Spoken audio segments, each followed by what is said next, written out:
I've got a bunch of information about the 2021 cherry blossoms in Washington, D.C.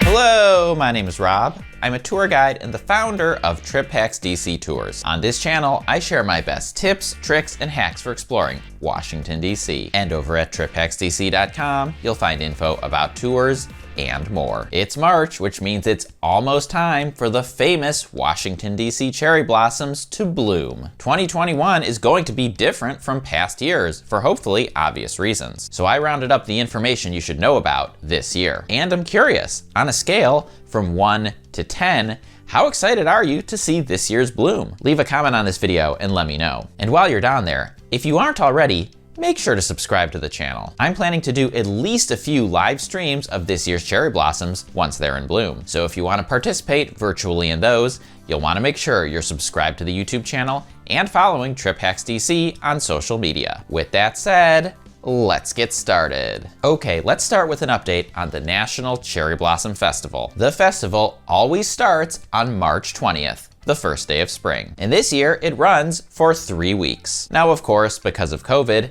this year's festival is going to have some changes. The first big one is that this year's opening ceremony show, which is typically held at a theater in downtown DC, will be broadcast online instead. So, no matter where you live in the world, if you want to watch the opening ceremony show, you'll be able to. 2 other events are switching to virtual this year. The Pink Tie Party, which is typically a very formal fundraising event, will also move online. If you buy a ticket, you'll be able to get a 3-course takeout dinner from one of several DC area restaurants. And if you're up for it, you can upgrade your ticket to include some sake, which then lets you also participate in the virtual sake tasting. I think it's pretty cool that in addition to supporting the Cherry Blossom Festival, you'll be able to support a few of our local restaurants. And the third event that's moving online is the Cherry Blossom Celebration Show, which is a family-friendly song and dance show to celebrate spring and the cherry blossoms. Now, unfortunately, the National Cherry Blossom Parade, which is typically one of the biggest signature events, is canceled this year. The National Cherry Blossom Kite Festival,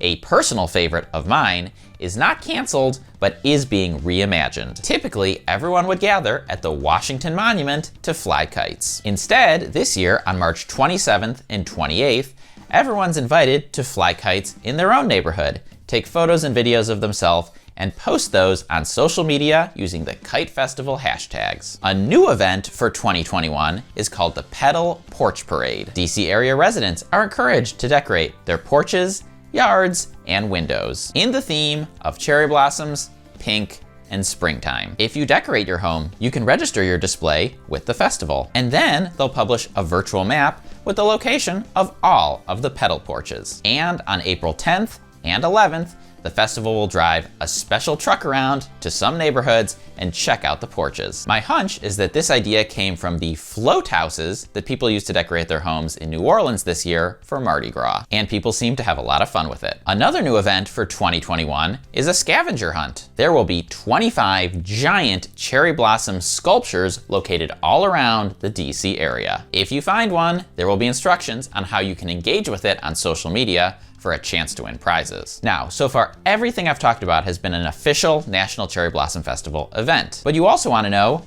what about the blossoms themselves? Good question. First, let's talk about peak bloom. Peak bloom occurs when 70% of cherry trees are blossoming. And everybody wants to know when this is. On average, peak bloom tends to happen the first week of April. But if March weather is warm, it could happen earlier. Or if March weather's really cold, it could happen even later. And peak bloom is notoriously difficult to predict. The National Park Service has more or less said it's impossible to predict with any level of accuracy more than about 10 days out. That said, there are at least 3 good sources for predictions. The first is the Bloom Watch on the official National Cherry Blossom Festival website. The second is the National Park Service. And the third is the Capital Weather Gang in the Washington Post. Now, historically, it is the most crowded on the National Mall and Tidal Basin when the blossoms are in peak bloom, which I'll admit could get a bit dicey this year.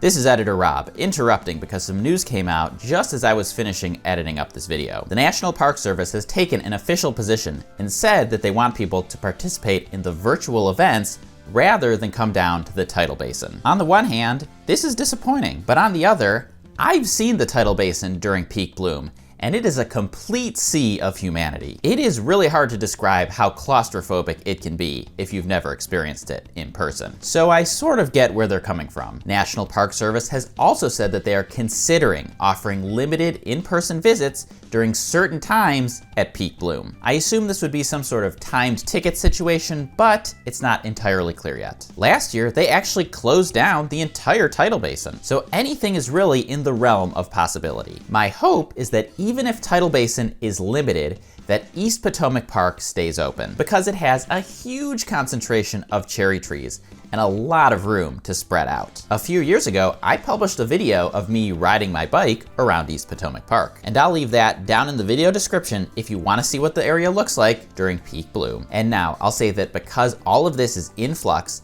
you'll need to pay attention to the local news and the official National Cherry Blossom website between now and peak bloom. And with that, let's get back to the main video.